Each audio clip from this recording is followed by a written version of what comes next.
An American Airlines pilot says his life changed in the hours between September 10th and September 11th, 2001.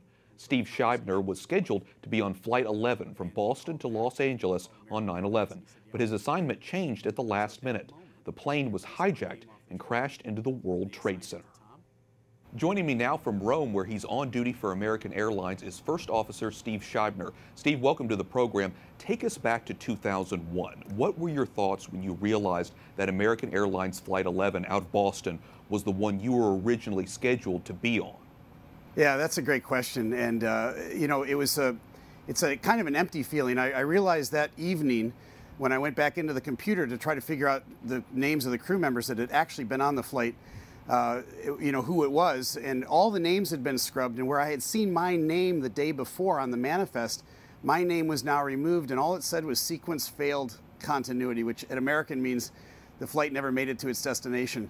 And a few minutes later, my wife came around the corner and I said, honey, that first airplane that was hijacked today, that was the flight I was supposed to be on. And we just kind of held each other for a little bit. It's still kind of hard to describe that feeling. You wrote a life objective 3 years before 9/11, and it began with the words to seek, trust, and glorify God. As a Baptist pastor, how did your faith really help you then and in the years since?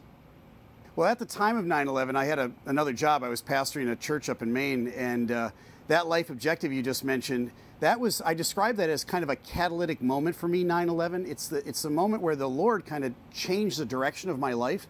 Even though I was in ministry almost full time, it put us in a new trajectory and gave me a new emphasis. And so I'm not pastoring anymore. I'm still flying for American Airlines, but I have a renewed vigor, I guess, about living on borrowed time. And I share a message around the country about being a borrowed time believer.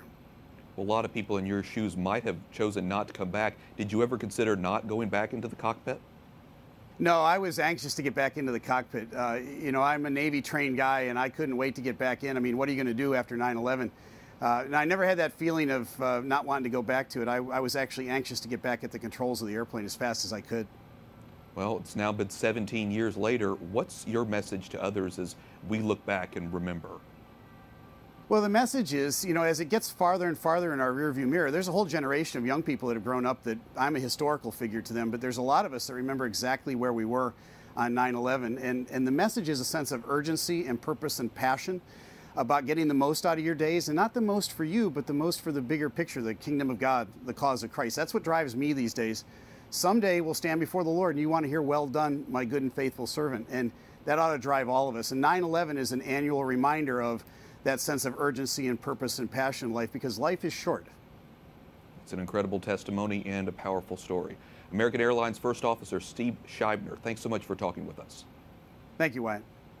We're thankful to Steve and others willing to share their story and their feelings 17 years later.